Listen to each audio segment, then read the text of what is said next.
అఖిల భువన దీపం భక్త చిత్తాభ్యసూర్యం సురగుణమునిసేవ్యం తత్వమస్యాదిలక్ష్యం హరిహరసుతమీశం తారక బ్రహ్మరూపం శబరిగిరి నివాసం భావయే భూతనాదం. స్వామియే శరణమయ్యప్ప.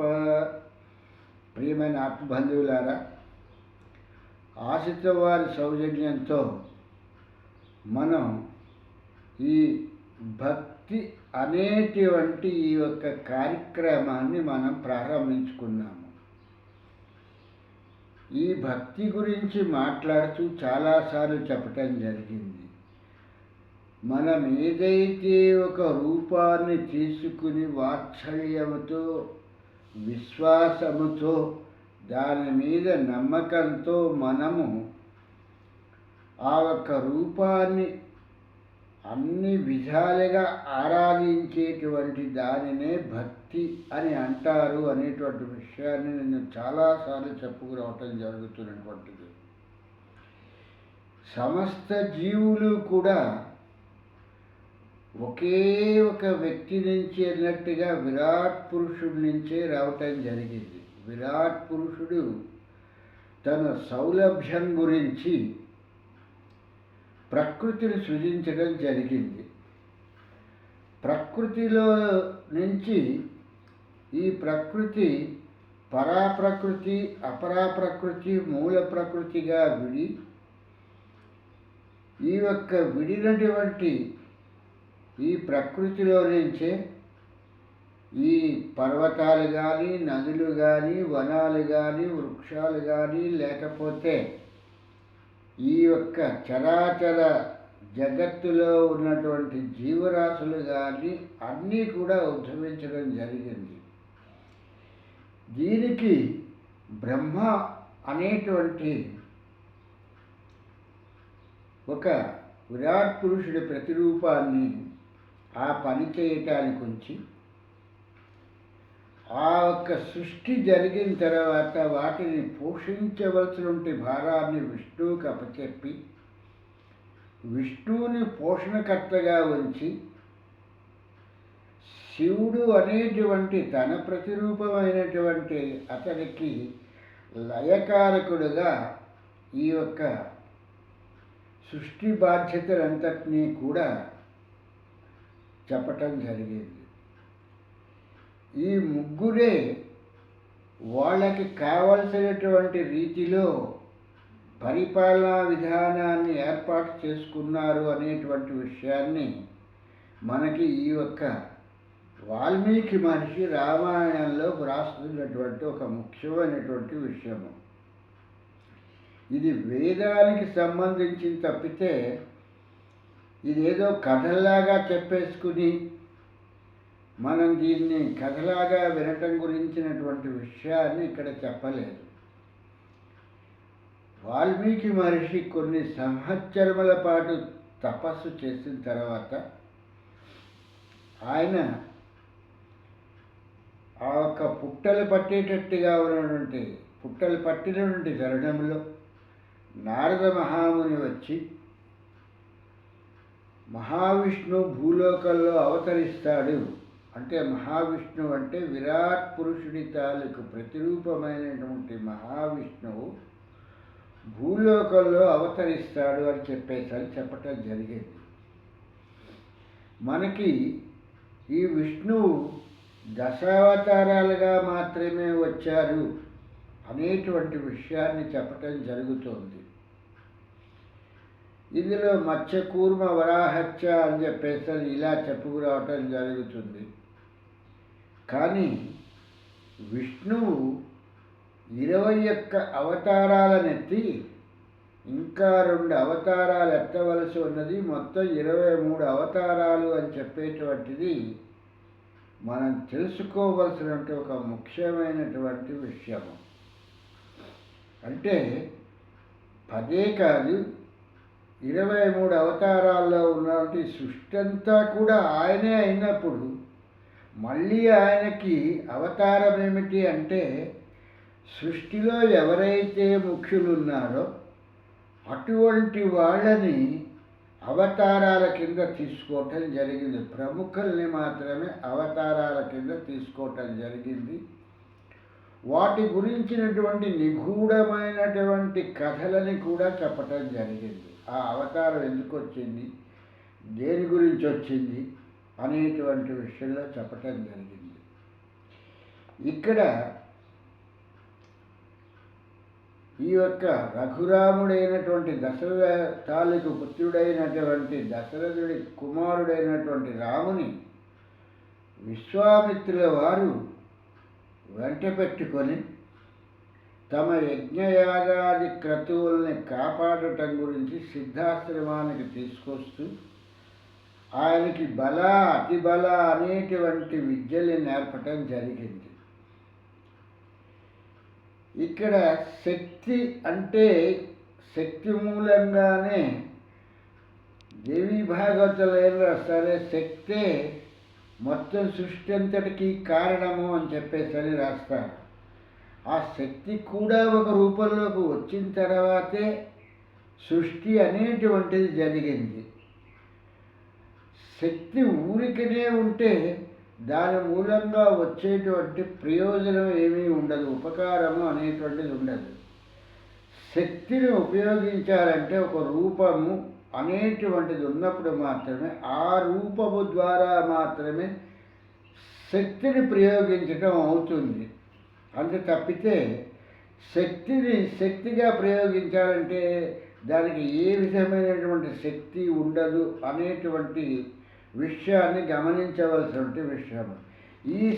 ఈ ఒక్క చెయ్యి ఇలా లేవాలి అని అంటే ఈ లేచేటువంటి చేతికి ఈ దేహంలో ఉన్నటువంటి ఒక శక్తి ఈ చేతిని లేపేటప్పుడు మాత్రమే చెయ్యి లేస్తుంది తప్పితే, ఈ లేచినప్పుడు మాత్రమే శక్తి అనేటువంటి ఈ చేతి ద్వారా కనిపిస్తుంది తప్పితే మామూలుగా శక్తి ఎక్కడా కూడా ప్రకటితం కాదు.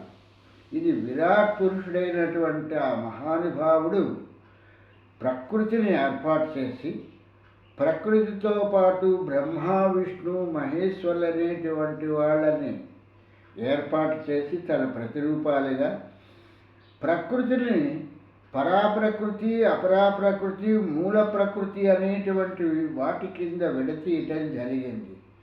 ఈ సృష్టి క్రమమంతా కూడా ప్రకృతిలో నుంచి వచ్చినటువంటివి. ఈ స్త్రీ పురుషులు అనేటువంటి వాళ్ళందరూ కూడా మనం వింటూ ఉంటాము. గోస్వామి దగ్గరికి మీరాబాయి వచ్చినప్పుడు పురుషులకు స్థానం ఉంటుంది తప్పితే మా ఆశ్రమంలో స్త్రీలకు ప్రవేశము లేదు అని గోస్వామి చెప్పేటప్పటికల్లా ఆ మాటలు విన్నటువంటి మీరాబాయి పురుషోత్తముడైనటువంటి విరాట్ పురుషుడు ఒక్కడే, గోపాలకృష్ణుడు ఒక్కడే పురుషోత్తముడు అనుకున్నాను, మరొక్క పురుషుడు ఉన్నాడా అని చెప్పేసని ఈవిడ తిరిగి సందేశాన్ని పంపించేటప్పటికల్లా విషయ పరిజ్ఞానాన్ని గ్రహించినటువంటి గోస్వామి ఆవిడ ఎక్కడున్నదో అక్కడికి వెతుక్కుంటూ వచ్చి ఆమె పాదాలపై పడటం జరిగింది. అంటే ఇక్కడ సృష్టిలో ఉన్నటువంటి విషయం ఏంటంటే మనకి మనంగా దృష్టి భేదంతో చూస్తున్నాం తప్పితే స్త్రీలు పురుషులు, స్త్రీలింగము పుల్లింగము అని చెప్పేసి ప్రతి ఒక్క వర్గంలో అంటే ప్రతి ఒక్క విషయానికి వాటిని విడదీసుకుని పక్షుల్లో కానీ, మృగాల్లో కానీ, నదుల్లో కానీ ఇలాగ అన్నింటిలో కూడా ఈ స్త్రీ పురుష భేదాన్ని చూసుకుంటున్నాం తప్పితే వాస్తవానికి ప్రకృతికి ఇటువంటి భేదమేమీ లేదు. స్త్రీ అయినా పురుషుడైనా ప్రకృతిలోని వాళ్ళే తప్పితే ప్రకృతికి అతీతుడు కాడు. ప్రకృతికి అతీతుడైనటువంటి వాడు విరాట్ పురుషుడు, పురుషోత్తముడు అయినటువంటి ఆ ఒక్క పరమేశ్వరుడు, విష్ణువు, బ్రహ్మ అనేటువంటి వీళ్ళకి మాత్రమే చెందుతుంది తప్పితే మిగిలినటువంటి వాళ్ళు ఎవరు కూడా ప్రకృతి కన్నా అతీతులు కారు అనేటువంటి విషయాన్ని మనకి ఈ యొక్క వాల్మీకి మహర్షి చెప్తున్నటువంటి విషయం. దీన్ని చెప్పటానికే సీత అయోనిజగా వచ్చింది అనేటువంటి విషయాన్ని మనకి చెప్పటం జరిగింది. అయోనిజ అంటే ఈవిడ భూమిలో నుంచి వచ్చింది. భూమి ఎక్కడిది? ప్రకృతిలో ఉన్నటువంటి ఏవైతే 5 పదార్థాలు ఉన్నాయో ఆకాశము, వాయువు, అగ్ని, నీరు, భూమి అనేటువంటి ఈ 5 ఈ 5వదైనటువంటి భూమిలో నుంచి ఉద్భవించినటువంటిది సీత అనేటువంటిది ఈవిడ. యజ్ఞ పదార్థమైనటువంటి యజ్ఞగుండంలో నుంచి పరమాణంలో నుంచి ఆ యొక్క కౌసల్య, సుమిత్ర, కైకేయికి ఇచ్చినప్పుడు ఆ పుత్రకామేష్టి అనేటువంటి యజ్ఞాన్ని అగ్నిపూర్వకంగా చేయటం వల్ల అగ్నిలో నుంచి ఉద్భవించినటువంటి వాడు రాముడు అనేటువంటి విషయాన్ని ఇక్కడ మనం గ్రహించవలసినటువంటి విషయము. ఇలాంటివన్నింటినీ కూడా మనం మర్చిపోయి కథలుగా ఏవో చెప్పుకుని వెళ్తాము అని అంటే ఈ కథలు విన్నంత మాత్రం చేత మనకి వచ్చేటువంటి పురుషార్థము అనేటువంటిది ఏమీ లేదు. ఇందులో ఉన్నటువంటి అంతర్భాగాలను గ్రహించి గురువుల ముఖత, అది బ్రహ్మ విద్యా సాంప్రదాయానికి సంబంధించినటువంటి గురువుల ముఖత, అంటే బ్రహ్మ విద్య ఎందుకు ఆ గురువులు తప్పితే మామూలు గురువులు కాదా అని చెప్పేటువంటి సందేహమును విడనాడి, బ్రహ్మ విద్య అంటే బ్రహ్మాండానికి సంబంధించినటువంటి అణువులకి సంబంధించినటువంటి విద్య. అలా కాకుండా స్త్రీ విద్యని, షోడశ విద్యలని ఇవన్నీ కూడా బ్రహ్మ విద్యలో నుంచి వచ్చినటువంటివే తప్పితే వీటికి స్వతంత్ర ప్రతిపత్తి కలిగినటువంటివి కావు అన్నటువంటి విషయాన్ని గ్రహించవలసినటువంటిది. అన్ని దారులు రోముకి ఎలాగైతే చేరతాయో ఆ ఒక రోమన్ సామ్రాజ్యానికి, అలాగే ఎన్ని విద్యలు ఉన్నప్పటికీ కూడా ఈ విద్యలన్నీ కూడా అంతిమంగా చేరేటువంటిది ఏంటయ్యా అంటే బ్రహ్మ విద్య, బ్రహ్మాండమైనటువంటి విద్య. ఈ ఖగోళానికి సంబంధించినటువంటి మొత్తం శాస్త్ర పరిజ్ఞానాలంతటినీ కూడా కూలంకషంగా మనకి తేటతెల్లంగా చెప్పేటువంటి విషయాలు ఈ ఖగోళంలో ఉన్నటువంటిది అనేటువంటి విషయాన్ని మనం గ్రహించవలసిన, అటువంటి విషయాలను గ్రహించినటువంటి వాల్మీకి మహర్షి ఈ యొక్క ఆది కావ్యమైనటువంటి రామాయణం అనేటువంటి సద్గ్రంథాన్ని రాయటం జరిగింది తప్పితే ఏవో 4 పుస్తకాలు చదివేసి 5వ పుస్తకం కింద రామాయణాన్ని వాల్మీకి మహర్షి రచించలేదు. మొత్తం ఖగోళానికి సంబంధించినటువంటి బ్రహ్మ విద్యలంతని కూడా ఆయన తపస్సు ద్వారా ఈ యొక్క వేదానికి సంబంధించిన విషయాలన్నింటినీ కూడా తెలుసుకున్న తర్వాత మాత్రమే ఈ యొక్క రామాయణం అనేటువంటి సద్గ్రంథములు రాయటం జరిగింది. వేదంబులు గణనేరని ఆది పరబ్రహ్మమూర్తి అనఘమురారి నా దిక్కు జూచికావుము నీ దిక్కే నమ్మినాడు నిజముగా కృష్ణ అనేది కృష్ణ శతకంలో చెప్పినటువంటిది. ఆది పరబ్రహ్మమూర్తి ఎవరైతే సృష్టి స్థితి లయాలన్నింటికీ కూడా అతీతుడైనటువంటి వాడు ఉన్నాడో అటువంటి ఆది పరబ్రహ్మమూర్తి అనఘమురారి నా దిక్కు జూచికావుము, నన్ను చూసి నన్ను కాపాడు తండ్రి, నీ దిక్కే నమ్మినాడ నిజముగా కృష్ణ అంటే నిన్ను మాత్రమే నమ్ముకున్నా, అనన్యమైనటువంటి వాటిని నేను నమ్మలేదు.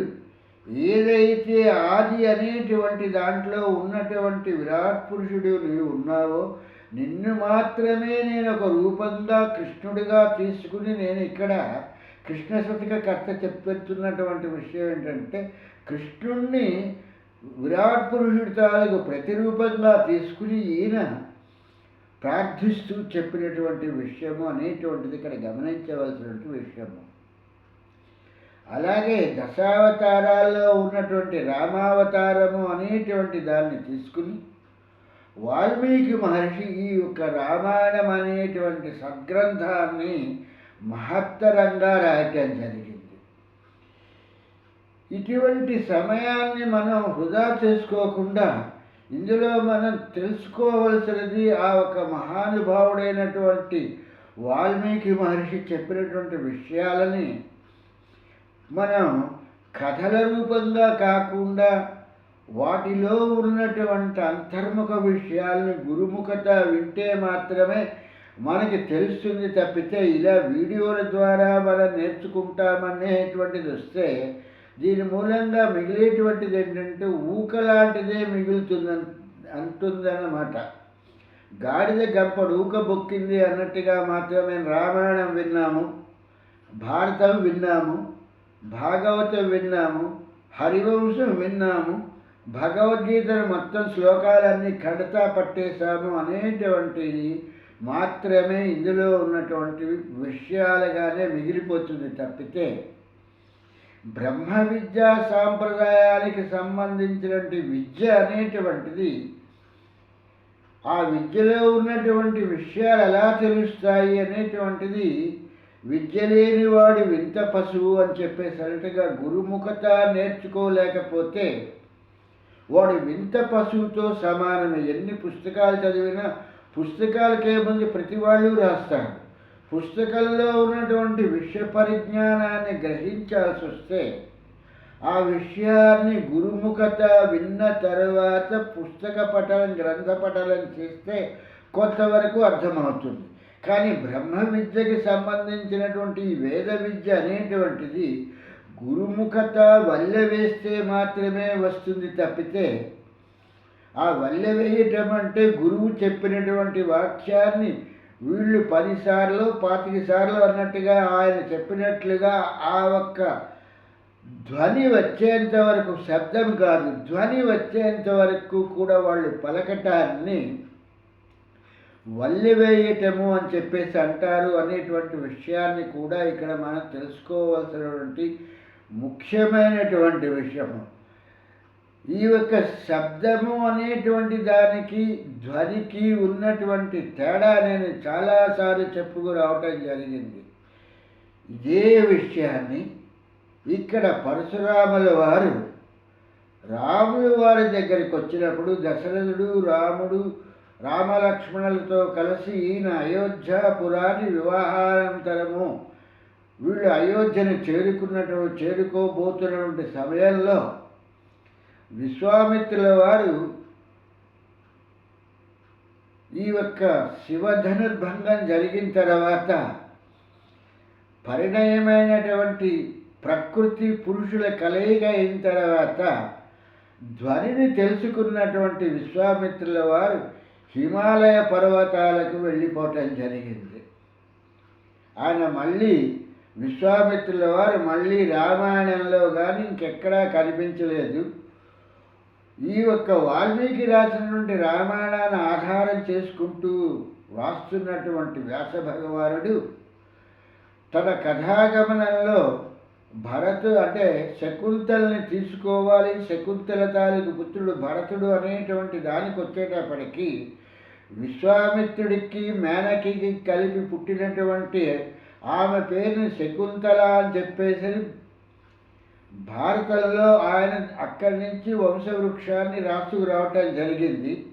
కానీ వాల్మీకి మహర్షి ఎప్పుడైతే ఈ యొక్క అవతార పురుషుడైనటువంటి రాముడు ఈ యొక్క శబ్దానికి ఉన్నటువంటిది ధ్వనికి ఉన్నటువంటి తేడాని ఆయనకి చెప్పగానే విశ్వామిత్రుల వారు వెంటనే ఆయన హిమాలయ పర్వతాలకు వెళ్ళిపోవటం జరిగింది. ఈ యొక్క ధ్వని మూలంగా వచ్చేటువంటి ప్రకంపనలు వేరు.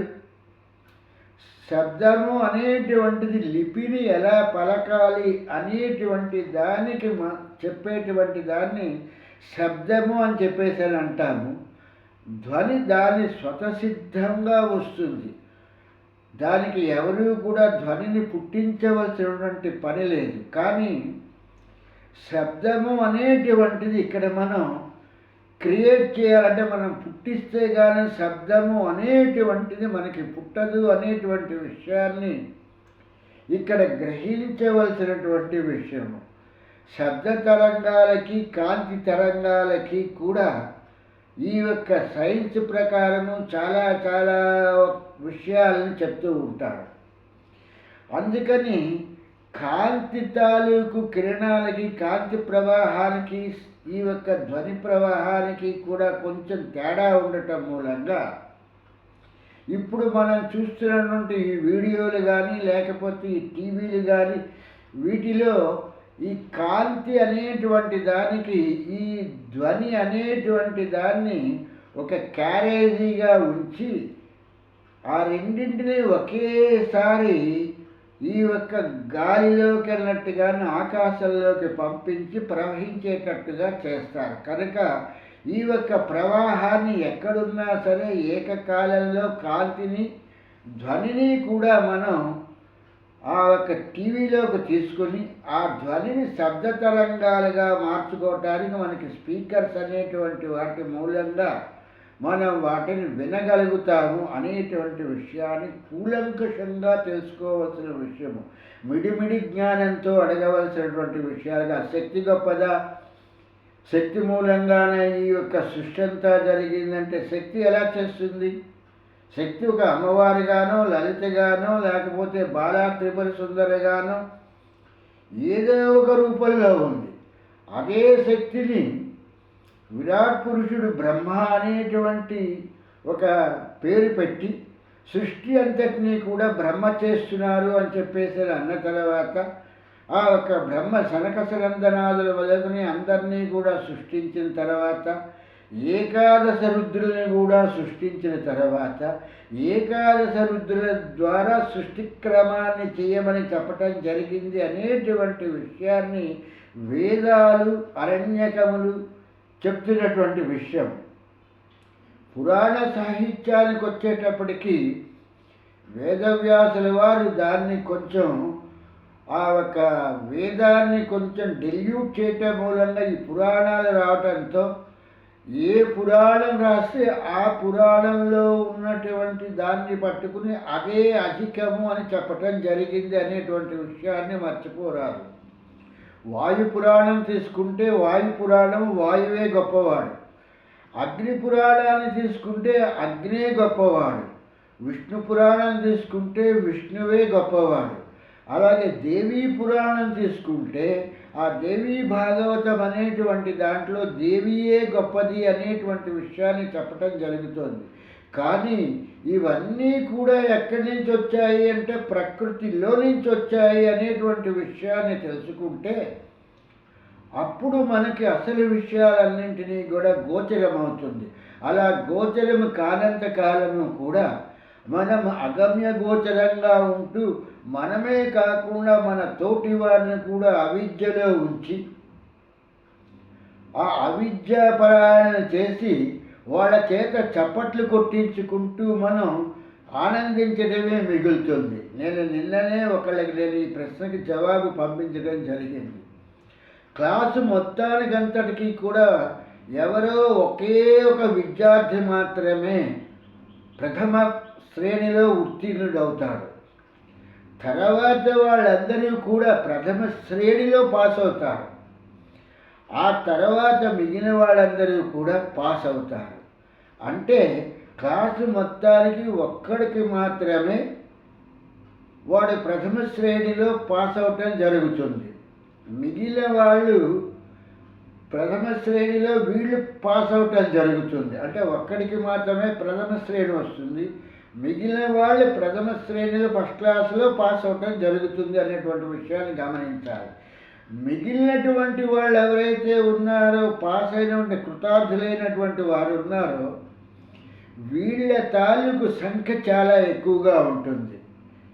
ఈ ఒక ఉపాధ్యాయుడైనటువంటి గురువు తాలూకు అతని తాలూకు కాన్సన్ట్రేషన్ ఎవరి మీద ఉంటుందంటే ఈ క్లాస్ ఫస్ట్ వచ్చినటువంటి విద్యార్థి కన్నా, ఫస్ట్ క్లాస్ తీసుకొచ్చినటువంటి విద్యార్థుల కన్నా మిగిలినటువంటి విద్యార్థులు పాస్ అయినటువంటి విద్యార్థులందు మాత్రమే అతని తాలూకు ధ్యాస ఉంటుంది. వీళ్ళని దృష్టిలో పెట్టుకుని పాఠాన్ని చెప్పటానికి ప్రారంభిస్తే వాళ్ళంతా తెలివిగల వాళ్ళు అయి ఉన్నట్టయితే వాళ్ళు ఎప్పుడో ప్రథమ శ్రేణి కన్నా కనీసం పాస్ అవడానికి క్లాస్ ఫస్ట్ రాకపోయినా క్లాసులో వాళ్ళు ఫస్ట్ క్లాస్లో ఉన్నా పాస్ అవడానికి ఆస్కారం ఉండేటువంటిది. అలా లేని వాళ్ళని తీసుకుని వాళ్ళకి పాఠం చెప్పేటువంటి గురువు వాళ్ళు చప్పట్లు కొట్టగానే, వాళ్ళు ఒక 40 మందో 50 మందో చప్పట్లు కొట్టగానే దాన్ని చూసి ఈ యొక్క గురువు పొంగిపోయి, నాకు ఇంతమంది శిష్యులు ఉన్నారంటే ఊక లాంటి వాళ్ళకి సబ్జెక్ట్ అనేటువంటి తెలిస్తే వాళ్ళలో వాళ్ళు కూడా ప్రథమ శ్రేణిలో ఉత్తీర్ణులయ్యేటువంటి వారు, క్లాస్ ఫస్ట్ వచ్చినా రాకపోయినా. కనుక ఈ యొక్క సంఖ్యను చూసి ఎప్పుడూ కూడా ఆ గురువు తాలూకు లక్షణాన్ని లక్ష్యంగా తీసుకోకూడదు. అతను చాలా ఉన్నతుడు, అతని దగ్గర ఇంతమంది శిష్యులు ఉన్నారు అని చెప్పేసారంటే, గొర్రెల కాపరి దగ్గర ఎలాగైతే గొర్రెలు ఉంటాయో, ఆ గొర్రెల కాపరి ఆ గొర్రెల్ని కాచుకుంటూ, ఆ మేకల్ని కాచుకుంటూ మందగా తిరుగుతూ ఉంటాడు. ఆ యొక్క ఏవైతే జంతువులు ఉన్నాయో ఆ జంతువులన్నీ కూడా విడిగానే కాకుండా గుంపుగా తిరుగుతూ ఉంటాయి. వాటిని ఒక కాపరి కాస్తూ ఉంటాడు. ఒక సింహము లాంటి వాడైతే అతని అడవికి ఎలాగైతే రాజో అలా వాడొక్కడు మాత్రమే ఉంటాడు. కనుక జ్ఞాని ఎప్పుడు కూడా ఒంటరివాడుగానే ఉంటాడు తప్పితే 10 మందితో కలిసి జ్ఞాని అనేటువంటి వాడు ఉండడు అనేటువంటి విషయాన్ని ఇక్కడ ఆశ్రిత నిలయం శ్రోతలు గ్రహించవలసినటువంటి విషయం. అందుకే మనకి పదే పదే ఏం చెప్తూ ఉంటారంటే, తామరాకు మీద నీటి బొట్టు అని అంటే, తామరాకు కింద ఎంతో జలరాశులు ఉన్నాయి, ఎన్నో నీళ్లు ఉన్నాయి. ఈ తామరాకు మీద ఉన్నటువంటి నీటి బొట్టు తామరాకు ఈ కింద నీటిని మీద ఉన్నటువంటి నీటిని విడదీసి, ఇది ఒక బొట్టైనప్పటికీ కూడా ఇది ప్రకాశవంతంగా కనిపించేటట్టుగా చేస్తోంది. ఈ తామరాకు మీద నుంచి కానీ నీరు జారి ఆ నీటిలోకి పడితే ఈ బొట్టు నీళ్ళలో అది కూడా ఒకటైపోతుంది. అందుకే మనకి వేదాంత శాస్త్రాన్ని ప్రవచించేటప్పుడు ఏం చెప్తారంటే, ఘటాకాశము, మఠాకాశము, దహరాకాశము, మహదాకాశము అని చెప్పేటప్పుడు ఈ ఘటాకాశము అనేటువంటిది అంతర్బహిస్సర్వం వ్యాప్త నారాయణ స్థిత అని చెప్పటం జరుగుతుంది. ఇంట బయట లోపల అంతటా వ్యాపించి ఉన్నది ఆకాశము అనేటువంటి తత్వాన్ని, ఆకాశాన్ని మనం చూడలేము. మనం చూసేటువంటిది మబ్బుల్ని మాత్రమే మనం చూస్తాం తప్పితే ఆకాశము మనకి గోచరము కాదు. కనుక ఆకాశం మనకి గోచరం కాదంటే మన లోపల మన అంటే జీవరాశుల దేహం లోపల కూడా ఆకాశం ఉంది, జీవరాశుల బయట కూడా ఆకాశం ఉంది, జీవరాశుల చుట్టూతా కూడా ఆకాశం ఉంది అనేటువంటి విషయాన్ని గ్రహించవలసినటువంటి విషయము. అందుకే వేదం ఏం చెప్తుందంటే, అంతర్బహిస్సర్వం వ్యాప్తం నారాయణ స్థిత, నారాయణ అనేటువంటి వాడే అంతటా వ్యాపించి ఉన్నాడు. భూనభోంతరాలన్నింటిలో కూడా వ్యాపించి ఉన్నటువంటి వాడు నారాయణుడే అనేటువంటి విషయాన్ని మనకి చెప్పడం జరుగుతున్నటువంటి విషయం.